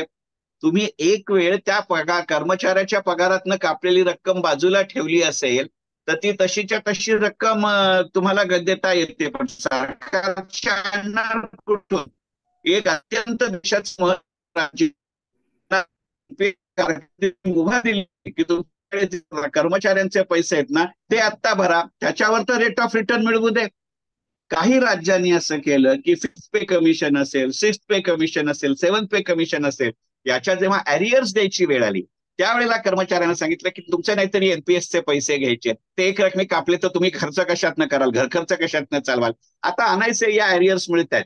तर या अरियर्सचा काही भाग मी तुम्हाला कॅश मध्ये देतो आणि काही भाग मी तुम्हाला एनपीएसची कॉन्ट्रीब्युशन म्हणून भरतो आणि त्याचं स्टेटमेंट लगेच देतो. या ट्रान्सपरन्सीतनं त्या राज्यांच्या कर्मचाऱ्यांचा एनपीएसचा रेट ऑफ रिटर्न वाढलाय. आणि तिसरी गोष्ट, एनपीएस ने सुरुवातीच्या काळात विरोध केला जातो याची एक तर इतकी गमतीची उदाहरण आहेत. आपल्याकडं काही राज्य की तथाकथित कम्युनिस्ट आहेत. तथाकथित म्हणण्याचं कारण असं की दिवसेंदिवस, म्हणजे मी सकाळी मिटिंगला गेलो की त्या राज्याचा फायनान्स सेक्रेटरी म्हणायचा की शेखर आजची मीटिंग आपली पहिली एक रिव्ह्यू झाला की तुला बराच काळ युनियन लिडरशी बोलायचंय. ते युनियन लिडर दिवसभर मला हैराण करायचे प्रश्न विचार, म्हणजे प्रश्न विचारण्याचा राग नाही, असे विरोध करायचे. आणि तेच उठताना संध्याकाळी जेवायचंय. सर कुठच्या हॉटेलला उतरलाय, रात्री येताना जेवायला त्यांच्यात माझ्या पैशाने जेवायचं, तो प्रश्न नाही. ते स्टेटमेंट घेऊन यायचे, सर माझी अशी इन्व्हेस्टमेंट आहे, याचं काय करू. आणि त्या सगळ्यांचे एनपीएस मध्ये अकाउंट होते. म्हणजे तात्विक विरोध आहे, राजकीय विरोध आहे, सैद्धांतिक विरोध आहे का प्रात्यक्षिक विरोध आहे, याचा विचार करायला लागेल. आणि चौथी गोष्ट एक लक्षात घेऊ आपण, की एकीकडं न्यू टॅक्स सिस्टम कडे जाताना तिथे तुम्हाला कशाचीही गॅरंटी नाही, छट्टा कर म्हणायचं, आणि इथे मात्र मला फिक्स्ड इन्कम हवं म्हणायचं, हा दुटप्पीपणा आहे. आणि याचं खरं कारण असं आहे की शेवटी तुम्हाला या ना त्या स्वरूपामधलं इक्विटी एक्सपोजर हे वाढवावं लागतं. पेन्शन हे केवळ एक गोष्ट लक्षात घ्या, की जर एनपीएस फॉर्म्युला वाईट असता, तो रेट ऑफ रिटर्न कमी देत असता, आपण गृहीत धरू तत्वासाठी किंवा चर्चेसाठी की एनपीएस एकदम युसलेस चंद्रशेखर टिळक सारख्या बिंडोक माणसांनी निर्माण केलेली संस्था आहे असं आपण मान्य करू चर्चेसाठी. ती नाहीये. ती जर तशी असती तर तुम्ही मला सांगा ना की अनेक खाजगी क्षेत्रातल्या एनबीएफसीनी, अनेक खाजगी क्षेत्रातल्या बँकांनी तुम्हाला दिलेली जी पेन्शन प्रॉडक्ट आहे त्याचा इन्व्हेस्टमेंट पॅटर्न आणि एनपीएसचा इन्व्हेस्टमेंट पॅटर्न एकदम सारखा कसा असतो. याच गणितच हे आहे की त्या स्कीम मध्ये दोष नाहीये, आपण ती इम्प्लिमेंट कशी करतो आणि आपण ती आर्थिक शिस्त कशी पाळतो याच्यावर अवलंबून आहे. म्हणजे मी रिटायर झाल्यानंतर तुम्हाला माहिती आहे की महिन्यातल्या 1-2 रविवारी तरी मी पेड इन्व्हेस्टमेंट ट्रेनिंग सेशन्स घेतो. त्याच्यामध्ये सुरुवातीच्या काळामध्ये मी एनपीएस वरती बरीच सेशन घेतली. गेल्या 4 वर्षात ती सेशन अटेंड केल्यानंतर कमीत कमी 100 ते 150 लोकांनी एनपीएसचे अकाउंट ओपन केले. आणि गेली 4 वर्ष त्यांना टॅक्स दिल्यानंतर सुद्धा, कारण आता मला विड्रॉल अमाऊंट वरती जर मी याला काही प्रमाणामध्ये टॅक्स आहे, तोही काही प्रमाणात कमी होतोय दिवसेंदिवस. शेवटी काय असतं माहितीये का, हा लोकानुनय करणारा पब्लिक युटिलिटीवाला निर्णय नाहीये, हा थोडा स्ट्रिक्ट वाला निर्णय आहे. त्यामुळे आत्ताच्या राजकारणाच्या गदारोळातल्या अर्थसंकल्पात हे येणार नाही. पण जुलै महिन्यात या नवीन सरकार आल्यानंतर, म्हणजे नवीन संसद निर्माण झाल्यानंतर जो फुल फ्लेज्ड अर्थसंकल्प येईल त्याच्या बाबतीत किंवा फार फार तर त्याच्या पुढच्या निवडणुकांच्या बाबतीत फार मोठ्या प्रमाणावरती पैसे येतील, ही गोष्ट अगदी होईल. आणि या सगळ्या लोकानुनयाच्या बाबतीमध्ये थोडस मी पुढे जातो, मला हे उत्तर आवडलं, हे मान्य करतो.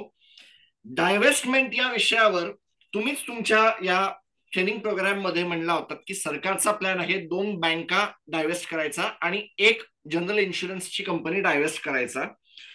या सगळ्या बाबतीमध्ये मी अभ्यास करायला बसलो असताना मला काही नावं सापडली ज्याच्यामध्ये सरकारची हिस्सेदारी ही 75% जास्त आहे.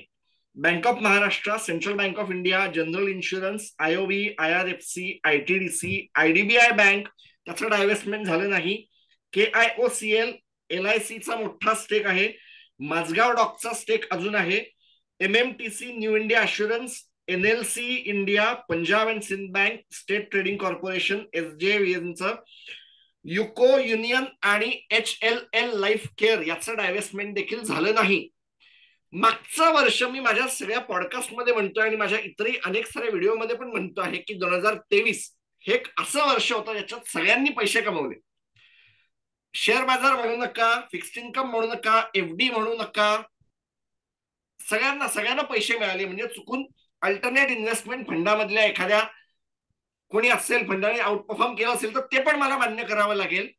माझं असं म्हणणं की एवढं जर सगळं मार्केट जोरात चालू होतं तर एक इरेडाचा शेअर वगळता मोठे आयपीओ का आले नाहीत, किंवा सरकारचा भाल्कोमध्ये असलेला हिस्सा तरी विकायला काढायचा होता, तो पण झाला नाही.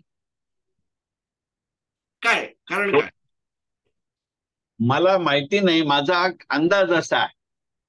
एक गोष्ट लक्षात घेऊ, 2 पद्धतीने सरकार याच्याकडे पाहत असेल. आयडीबीआयचं काय घुमजाव चालू आहे हे आपण बघितलं. आयडीबीआय जे साधं एक एअर इंडिया विकायची होती, ह्या निर्णयाची अंमलबजावणी व्हायला आपल्याकडे 11 वर्ष लागली.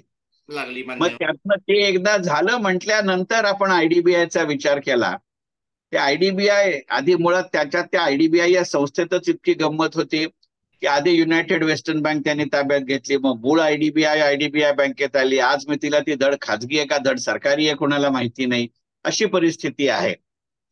आणि त्याच्याही बाबतीत सरकारनं 2023च्या थोडं आधी LICची IPO लिस्टिंग किंवा डिसइन्व्हेस्टमेंट करण्याचा प्रयत्न केला. आणि या सगळ्या चढत्या वाढत्या बाजारामध्ये असलेलं सगळ्यात मोठं अपयश जर कुठचं असेल तर ते LICचं होतं. म्हणजे त्यांचा आज आयपीओ प्राइसच्या वर गेला आहे बोलत असताना. कमिंग टू दॅट, म्हणूनच मी तिथपासून सुरुवात करतोय. मला हेच म्हणायचंय की IPO प्राइसच्या वर जायला त्याला मध्ये इतका काळ जावा लागला.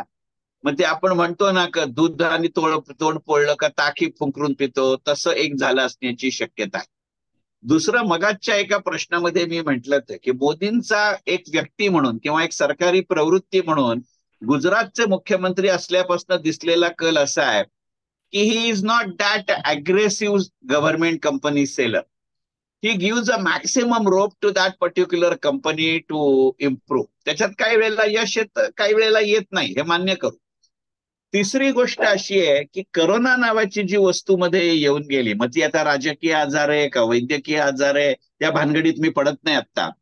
त्यांनी एकंदरीतच आंतरराष्ट्रीय अर्थकारणाचा आणि अगदी राष्ट्रीय अर्थकारणाचा सुद्धा वेग एका काही विशिष्ट टप्प्यांवरती मंदावला.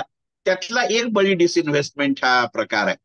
बरं, हा केवळ आपल्या बाजूला होतोय अशातला भाग नाही. अशी मंदी आज जी रशिया चीन यांच्यामधल्या कंपन्यांची चर्चा सुरू आहे की सरकारला त्या कंपन्या वाचवाव्या लागतात, म्हणजे हे केवळ आपल्या देशामध्ये होत आहे अशातला भाग नाही. अगदी आजच्या लोकसत्तेचा जो अग्रलेख आहे की लाळघोटे लटकले, तर अशाच विषयांवरचा. म्हणजे माझी आणि लोकसत्ताकारांची मतं फारशी जुळत नाहीत, पण या बाबतीत मी सहमत आहे. कदाचित आम्ही कधी काळी डोंबिवलीकर होतो दोघंही, याचा का भाग असतो, म्हणजे मी अजून येतो ते नाहीयेत. गमतीचा मुद्दा सोडू, एक महत्वाची गोष्ट अशी आहे की शेवटी डिसइन्व्हेस्टमेंटच्या बाबतीत अटलजी म्हणायचे ते मला पटलेलं आहे. या बाबतीतला मोस्ट प्रॅग्मॅटिक प्राईम मिनिस्टर म्हणजे अटल बिहारी वाजपेयी. याविषयी माझ्या मनामध्ये कुठेही शंका नाही. Most underrated prime minister but most pragmatic prime minister. ते म्हणायचे की जर आता बाकीच्या बाजूनी पैसे मिळतायत तर सरकारी सोनं विकायची घाई का करतोस. ही स्थिती काही फार काळ टिकणारी नसते. कधी ना कधीतरी अशी स्थिती येते की सरकारला प्रोएक्टिव्हली वागून त्या बाजाराला त्या गुंतवणूक क्षेत्राला चालना द्यावी लागते.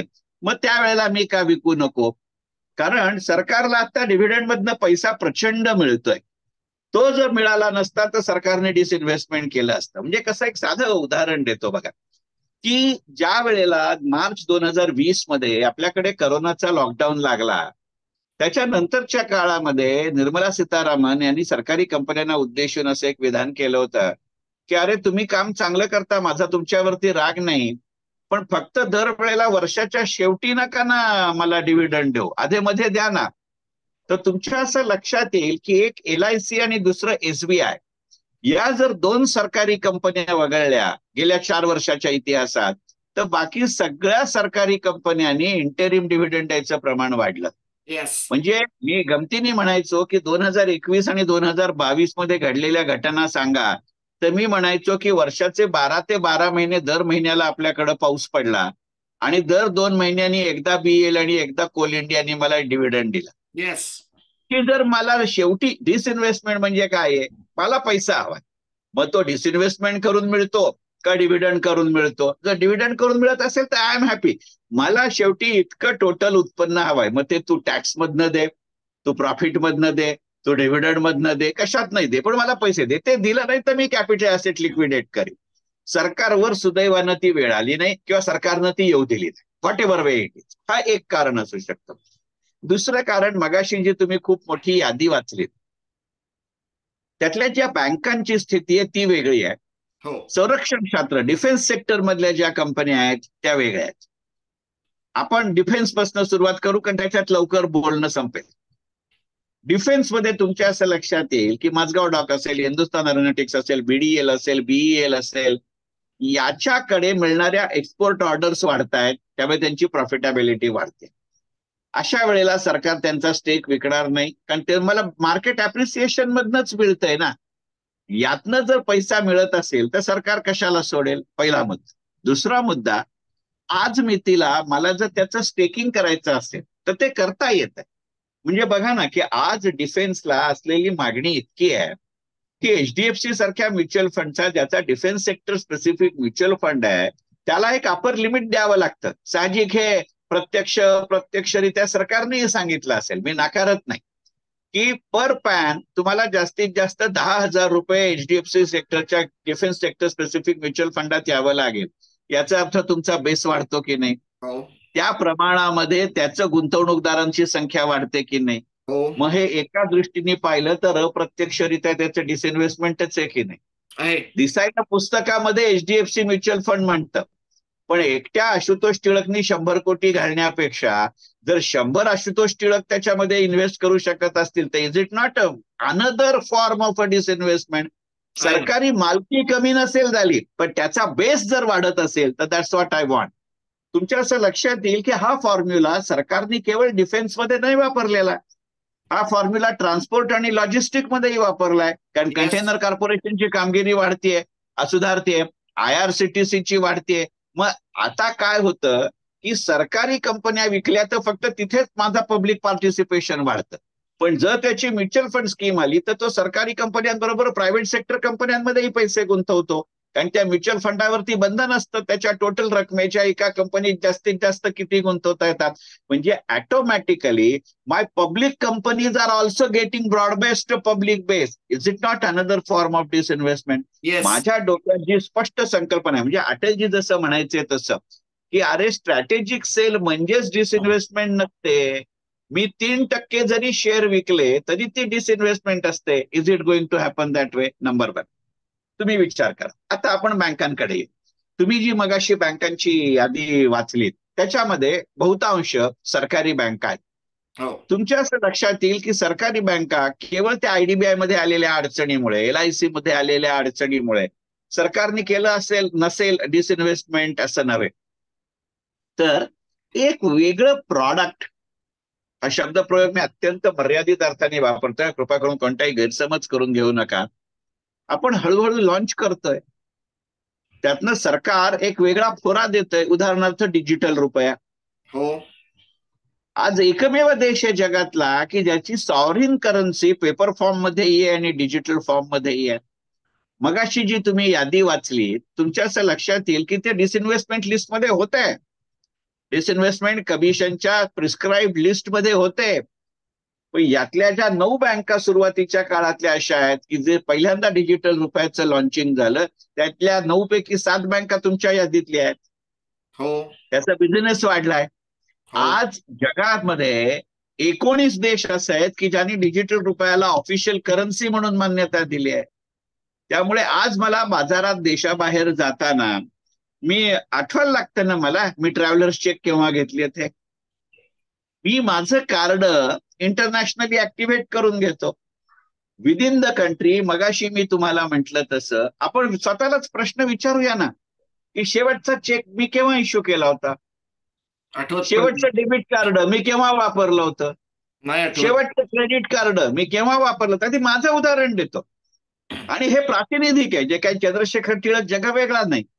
मला आता 1.5 महिना परदेशात जायचं होतं. रिटायर झाल्यानंतर डेबिट कार्ड क्रेडिट कार्ड वापरायचं प्रमाण कमी झालं, तर डोक्यात जुना नियम होता, काय गेलं की इंटरनॅशनल ऍक्टिव्हेशन ताबडतोब होतं.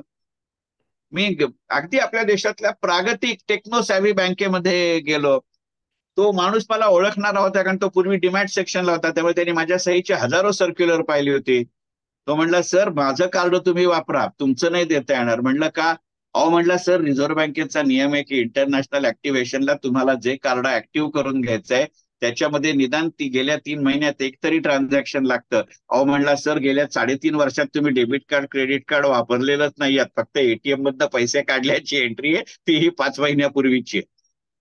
आणि म्हटलं, रे मला कॅश लागतच नाही, लागते ती मी पटकन कधीतरी काढतो, परंतु बाकी जीपेने देतो. डू यू रिअलाइज की त्यामुळे बँकांची लिक्विडिटी वाढते, मग त्यातनं जर ट्रान्झॅक्शन टॅक्स मिळतोय तर बँक आता, सरकार आता मरायला त्याचं डिसइन्व्हेस्टमेंट करेल कशाला? हा एक भाग. दुसरा भाग, मला स्वतःला असं वाटतं की एका प्लॅनच्या दृष्टिकोनातनं आपली ऍक्टिव्हिटी सुरू झाली.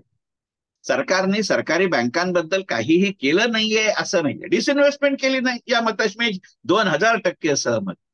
पण सरकारनं ज्या अर्थसंकल्पामध्ये या बँकांचे आम्ही विचार करतोय असं घोषित केलं होतं किंवा इकॉनॉमिक सर्व्हेमध्ये घोषित केलं होतं, त्याच्या मागे पुढे सरकारने हेही घोषित केलं होतं ना, यांच्या आधी आम्ही कन्सॉलिडेशन करू. 3-4 बँका एका जागी असा प्रकार करू, मर्जर अमाल्गमेशन ज्याला आपण म्हणतो, ती प्रक्रिया सुरू झाली आहे. मग आता जर मला मर्जर अमाल्गमेशन मी प्रोसेस सुरू केली आहे, तर मला मर्ज एंटिटीचे शेअर विकायचे. I will have to give some time for that balance sheet to stabilise and consolidate.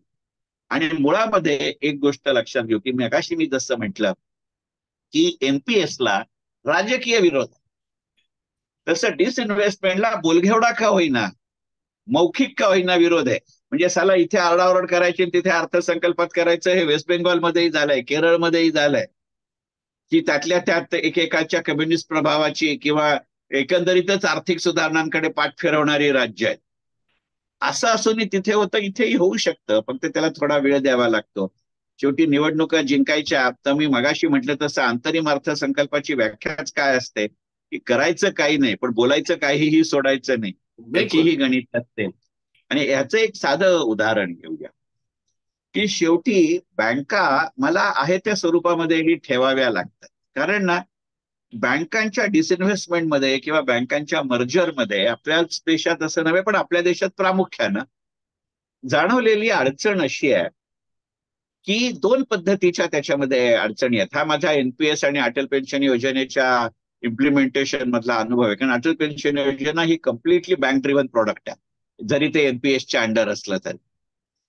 ह्या प्रत्येक बँकेचे जे प्लॅटफॉर्म्स आहेत, सिस्टम प्लॅटफॉर्म्स आहेत, कम्प्युटर सिस्टम्स आहेत, त्या वेगवेगळ्या आहेत, त्या कम्पॅटेबल नाही आहेत. ते जर मर्ज करायचं असेल ना तर ती सिस्टम मर्ज करणं, तो डेटाबेस मर्ज करणं हे फार त्रासाचं काम आहे. आणि आपल्याकडे त्या बाबतीत भयंकर अलर्जी आहे. म्हणजे कारण सांगतो जे साधं मर्जर झालं ना तरी त्यांची लेटर हेड बदलत नाहीत. साधा रबर स्टॅम्प मारायचा असला तरी तो बदलत नाही. ती वस्तुस्थिती येतं. डिसइन्व्हेस्टमेंट कुठनं करणार, मुद्दा पहिला.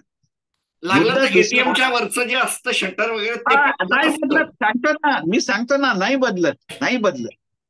दुसरं काय होतं माहितीये का, या बँकांचं वर्क कल्चरही वेगळं असतं. म्हणजे केवळ युनायटेड वेस्टर्न बँक आयडीबीआय मध्ये गेली, एक खासगी क्षेत्रातली एक सरकारी क्षेत्रातली म्हणून अडचण आली अशातला भाग नाही. किंवा ग्लोबल ट्रस्ट बँक कॉर्पोरेशन बँकेने घेतली म्हणून अडचण आली असं नाही. 2 सरकारी बँकांचं आपापसातलं मर्जर कठीण जातं वर्क कल्चरच्या दृष्टीने. अगदी साधं उदाहरण घ्या, एकत्र येऊन मर्ज होणं. अगदी साधं उदाहरण घे ना की स्टेट बँकेचं मर्जर केलं आपण. स्टेट बँकेच्या 7 सबसिडियरी होत्या त्या आणि भारत महिला बँक ती आपण एकत्र केली. ते मर्जर करता करता जीव गेला. त्यातनं एसबीआय शहाणं झालं आणि म्हणून एसबीआय काय म्हणलं, येस बँकेचा कारभार तुम्ही म्हणताय म्हणून मी करेन पण तो मत नाही करणार, तो वेगळा ठेवा. आणि संधी मिळाल्याच्या पहिल्या क्षणी स्टेट बँकेने येस बँकेतनं काढता पाय घेतला. दिस इज अन इंडिकेशन. मग अशा परिस्थितीत त्याचं डिसइन्व्हेस्टमेंट करून एलआयसी सारखा तो शेअर खाली आला असता तर संपूर्ण डिसइन्व्हेस्टमेंट प्रोसेस ही बदनाम झाली असते. That may be one of the reason. कारण सांगतो शेवटी ना अर्थकारण हे राजकारणाच्या पलीकडचं असतं. राजकारणामध्ये मला पी हळद होगोरी लागतं आणि अर्थकारण बाप जन्मात ते देऊ शकत नाही, हे आपल्याला लक्षात घ्यावं लागेल. मान्य सर. शेवटच्या प्रश्नाकडे येतो. अगदी शेवटचा प्रश्न. मी युट्यूबवर होतो त्यावेळेला तुमचा एक फार आश्चर्यकारक सब्जेक्ट मला सापडला. एका बजेटमध्ये तुमचा असा रेकॉर्ड आहे की तुम्ही 5 बुलेट पॉइंट्स हायलाइट केले होते की 1, 2, 3, 4, 5 आणि त्या बजेटमध्ये ते 5च्या 5 गोष्टी घडल्या. तुम्हाला आठवत असेल, फार दूरचा नाही, रिसेंट आहे. मी तुम्हाला शेवटचा असा देतो की एक 5 मिनिटं कन्क्लुडिंग, आणि त्याच्यामध्ये जर तुम्हाला असं वाटलं की हे स्टार असं आहे, हे होऊ शकतं, तर ते मेन्शन करा. That's it. पहिली गोष्ट, 1 फेब्रुवारी 2024 जो काही इंटरिम बजेट म्हणून सादर होईल त्याच्यात साहजिक पार्ट ए खूप मोठा असेल. कारण पार्ट बी मध्ये काही अष्टतस्ती हल्ली. एक तर मुळात इंटरिम असल्यामुळे पॉलिसी अनाउन्समेंट नाही. जीएसटी आल्यामुळे इनडायरेक्ट टॅक्स बाजूला गेला कारण तो जीएसटी काउन्सिल निर्णय घेतो. आता राहिला इन्कम टॅक्स, त्याचा न्यू टॅक्स सिस्टम मध्ये घातलाय. त्यामुळे पार्ट ए खूप मोठा असेल. दुसरी गोष्ट, आंतरराष्ट्रीय अर्थकारण आणि आंतरराष्ट्रीय राजकारण याचा फार मोठा कॉग्निजन्स इंटरिम बजेटच्या बजेट स्पीच मध्ये असेल. कारण 2024 या वर्षामध्ये केवळ आपणच निवडणुकांना सामोरे जातोय असं नव्हे, जो बायडेनही जातोय. जगातले आणि 50% लोकसंख्या या ना त्या प्रकाराने जो बायडेन किंवा डोनाल्ड ट्रम्प कोणीही राष्ट्राध्यक्ष असू दे, अमेरिकन राष्ट्राध्यक्ष निवडणुकांचा आजपर्यंतचा इतिहास असा आहे की निवडणुकीच्या वर्षामध्ये ते भयंकर लुकिंग इनवर्ड होतात, अमेरिका सेंट्रिक होतात आणि भयंकर मोठ्या प्रमाणावर ते निदान मौखिक तरी इंडिया बॅशिंग करतात. त्यामुळे ते डोळ्यासमोर ठेवून आम्ही किती ताठ होत हा दाखवायचा प्रयत्न असेल आणि तो दाखवावा लागतो. तिसरी गोष्ट, एका वेगळ्या पद्धतीनं पर्यटन किंवा ट्रॅव्हल टुरिझम वरती फार मोठ्या प्रमाणावरती भर असेल. चौथी गोष्ट, लॉजिस्टिक फ्रॉम बोथ अँगल, जे सिस्टम अँगल, गुड्स अँगल आणि सर्व्हिसेस अँगल वरती प्रचंड मोठ्या प्रमाणावरती भर असेल. आणि पाचवी आणि अत्यंत महत्वाची गोष्ट, आणि ही खरं म्हणजे मी पहिल्यांदा म्हणायला हवी होती, बोलण्याच्या ओघामध्ये राहिलं, की यंदाच्या अर्थसंकल्पामध्ये कितीतरी वर्षांनी गव्हर्नमेंट सिक्युरिटी आणि बॉन्ड मार्केटवरती काही ना काहीतरी स्टेटमेंट असेल. याचं कारण असं आहे की ह्याची एक चर्चा आपण आधीच्या एका पॉडकास्टमध्ये मॉर्गनच्या ग्लोबल बॉन्ड इंडेक्स मध्ये भारताचे जे 10 बॉन्ड इन्क्लूड झाले आहेत त्याची इम्प्लिमेंटेशनची डेट 1 जून आहे. आणि साहजिक माझं यंदाचं त्याची जी फुल फ्लेज्ड बजेट माझं त्याच्या आधी येणार नाहीये, कारण 26 मेला नवीन सरकार स्थापन होणं अपेक्षित आहे. त्याच्यानंतर 2 महिने तरी लागतील. त्यामुळे त्याचं सुतोवाच असेल आणि त्या दृष्टिकोनातून सरकारी चांगल्या कंपन्यांना ते बॉन्ड आणि खाजगी क्षेत्रातल्या बॉन्डला टॅक्स एक्झम्पशन असं मिळालं तर मला आश्चर्य वाटणार. आणि आता एक जस्ट आत्मस्तुतीचा दोष पत्करून टाकतो, दोघंही टिळकपत म्हणून म्हणायला हरकत नाही. तुम्ही मगाशी आशुतोष असं म्हणालात की 1 वर्ष असं होतं मी 5 बुलेट पॉईंट दिले आणि 5ही झालं. माझ्या सुदैवाने म्हणा, नशिबानं म्हणा, दैवी संकेतांनी म्हणा, काय जे म्हणायचं ते म्हणा, 1988 सालपासून मी अर्थसंकल्पीय विश्लेषण करतोय. 1988 ते 2033 म्हणजे आता हे 36-37 वर्ष येईल माझं. तसा जर विचार करायचा झाला तर मी प्री बजेट त्यातली जवळजवळ 20-22 वर्ष करतोय. कधी लेखांच्या रूपाने असेल, कधी बोलण्यांच्या रूपात नसेल. तर मी प्री बजेटमध्ये म्हणलेल्या जे ह्या गेल्या 20-22 वर्षामध्ये जर 100 गोष्टी सांगितल्या असतील तर त्यातल्या 98 घडलेत. आणि गेल्या 36-37 वर्षांमध्ये अर्थसंकल्प सादर झाल्यानंतरचं जे विश्लेषण मी केलंय त्याच्यामध्ये जर मी सांगितलं असेल की या धोरणाचा असा परिणाम साधारणपणे या काळामध्ये होईल, तर परमेश्वर कृपेनं 99.99% वेळा मी खरा आलोय. एकदाच मी चुकलो LICच्या शेअर किमतीच्या बाबतीत. आता त्या दृष्टिकोनातनं जर विचार करायचा झाला तर 1 फेब्रुवारीला बजेट आल्यानंतर 4 फेब्रुवारीला माझं डोंबिवलीतच, कारण ती शेवटी माझी कर्मभूमी आहे, तिथे मी बजेटवरती जाहीरपणानं संध्याकाळी 6 वाजता टिळकनगर शाळेत बोलणार आहे. ज्यांना शक्य आहे त्यांनी जरूर या. स्वतः येतो ते लाईव्ह करण्याचाही माझा प्रयत्न आहे. जरूर. धन्यवाद सर. पुन्हा भेटूया पॉडकास्ट मध्ये. तोपर्यंत धन्यवाद.